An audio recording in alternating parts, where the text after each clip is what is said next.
At 2 o'clock, kicking off the Alex and Ani Lounge with live music. Amazing little performance from Mickey LaMantia. Really superstar emerging country singer, rated by Rolling Stones as one of the 10 country singers to watch in 2018. Then we jumped over to Kobe Dennis, who's running for mayor of Providence, talking about the very popular traffic cameras, and then we had Colin Reed, DC consultant, talking about everything from where the presidential campaigns are going, the midterm elections, and what the Pennsylvania race in Congressional District 18 in Pennsylvania meant for the bigger, broader things of the popularity of the president and the ability of Democrats to recapture Congress in the midterms elections. I want to welcome Lara. Lara's Chief Marketing Officer over at Commerce RI. Do you own all the snow? Are you responsible for the snow? I am not. You are It is a beautiful winter wonderland. I did say that this morning, but I think we're ready for spring, right? You are ready for spring. Can you guys do something? Give a tax incentive to something to get rid of the snow? I can only pray to God, Mother Nature. Only pray to God. We get home last night and one of our front trees, we've kind of too pretty, literally had fallen over, crashed into our front door. But no lines down. Nothing broken. No lines down That's or all that anything matters. else. Just Electricity. chop that bad boy up and take it away. Let's talk about a big event, and it really is one of the monumental events that comes to Rhode Island. It came here 3 years ago, is it? 2015. The Volvo race. It's a global race of the top sailors in the world. It is a big event. The numbers just came out of Spain. They had a stopover in Spain. They're coming to Newport in a couple months, but the Spanish numbers were remarkable. They measured that it was about 100 million euro impact on the Spanish economy, and there's no reason why that can't have, although we would put in dollars, that kind of impact into the Rhode Island economy. Let's talk a little bit about that. Absolutely. So the race will come to town around May 10th. All the boats, and then the race day is May 19th. In 2015, we saw $47 million to our economy. That was the impact. 131,000 people went to that village. So in numbers that Spain saw, it's about 10% growth. So we're hoping for that too, and we are infusing the marketplace. You guys are wonderful advertising partners with us, so you're helping us to push this message out. We're doing some promotion from the state level all the way down the coast, targeting sailors and port cities, and we're really hoping that this will help to spur even more people to come to Rhode Island. We lived in Newport at the time, and it was really remarkable. In May, on a Sunday, Monday, Tuesday, Wednesday, Thursday, and maybe even Friday and Saturday, the town is not exactly bustling in May. Right. What was remarkable was in Newport in May, on a Monday and a Tuesday night, restaurants were packed, the streets were packed, and everywhere you turned, somebody spoke a different language. This was not, per se, folks driving down from Marblehead, Mass., who we want to come down and enjoy the events. This was people from all over Europe and South America and Asia flying in and spending 10 days in Newport hotels and inns and B&Bs. It was really, it was quite an event. Well, and that is the thing. The international consumer, the international tourist is someone that we love, because they're going to come, and they're not going to come for a night. They're not going to spend the time with their aunt. They're going to come and they're going to rent a hotel room. Right. And that's where most of the impact came from, were hotel rooms and international travelers. And we see so many from Canada that come down. We know that that's a big market for us, but it's a really exciting time, and we're really lucky to have this, the only North American stop. The other amazing part of it, we had gone over, Newport Film had an event, Film Newport had an event that week, and that was our first visit to the village, and the village is not what you expect. This is not Rocky Hill State Fair. This is really a first class. If you've been to any of the major sporting events, an all-star game or U.S. tennis down at Arthur Ashe or anything like that, take that and put it on steroids. Right. Because it's a remarkable venue, and Fort Adams doesn't look like Fort Adams anymore. No, it's taken over, and this year will be even bigger and better, and there is so much, and it is free. People should know that. This is a free event, so you can come down. There will be things for kids to do. They partner with DEM, so we talk about sustainability and all kinds of great green things, but there will be climbing walls and fish tanks and all kinds of stuff for kids to do, and then bars for the parents, and then on race day you sit right on the ocean and you watch this amazing race happen right off of our shores. The other nice thing is the athletes, the sailors, who come from all over the world, and these very interesting teams, an all-women's team and teams from all over, are really accessible, and they're involved in kind of spreading the word of sailing and being ambassadors. This is not, when you go to a top tier pro event, many times you can't get access to the athlete. This is the opposite. They want to be involved. They want to talk to people. It's really a remarkable situation. Is Rhode Island ready for it?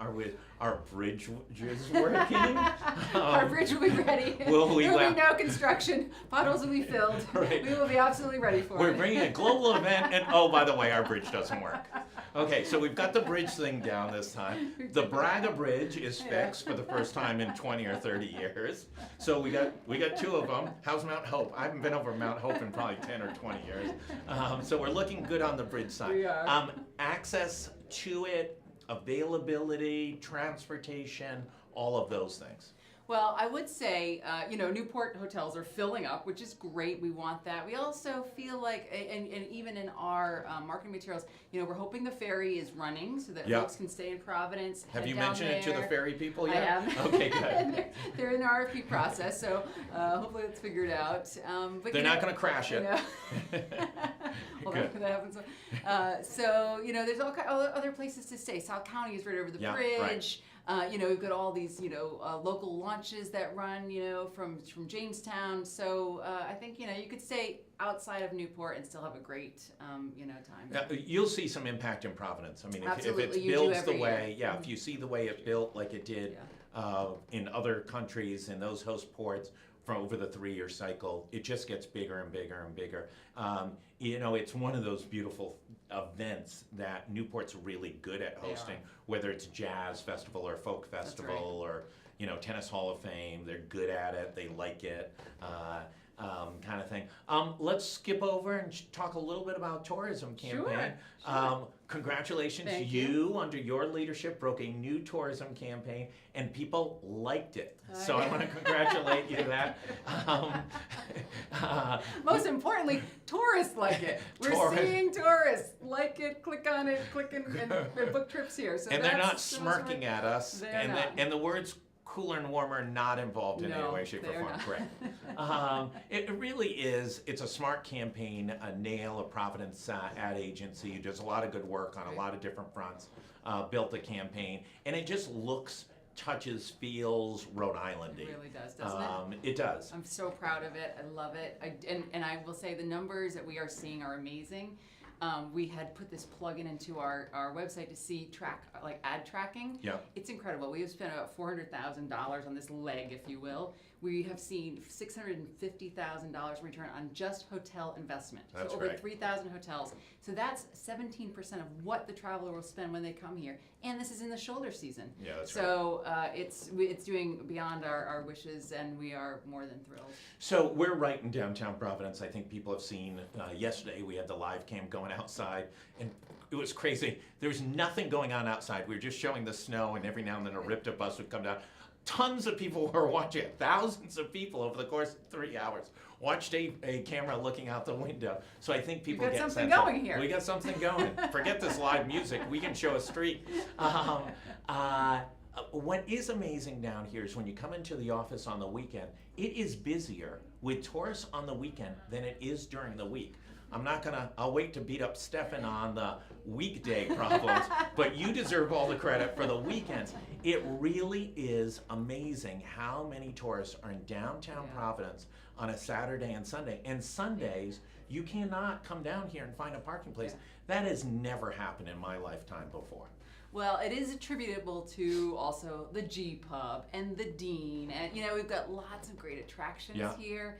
Our universities, and so we're doing a good job putting the word out. But the universities were always here. Yeah, they were. This is different. Yeah, it feels different. It looks different. The clientele's different.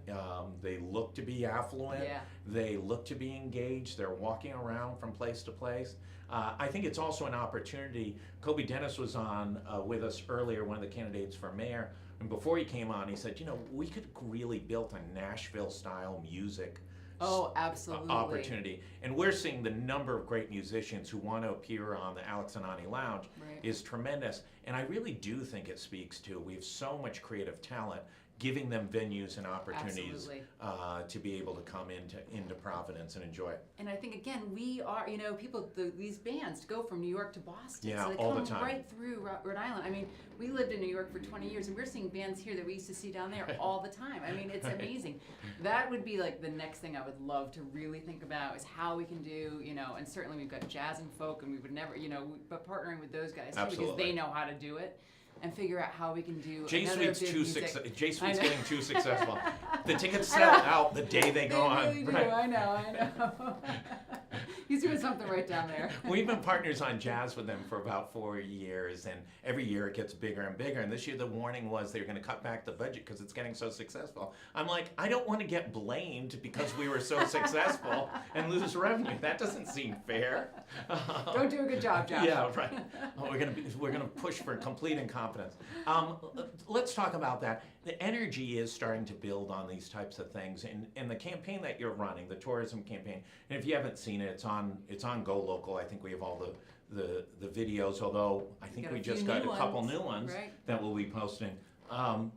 It really is targeted at that regional young couple, millennial couple who's looking to have an experience on a weekend, wants to get away for 3 or 4 days. How do we get them? How do we continue to build things that attracts them up here? That's right. And I was talking to a region this morning. I mean, we've had some new, great experiences here.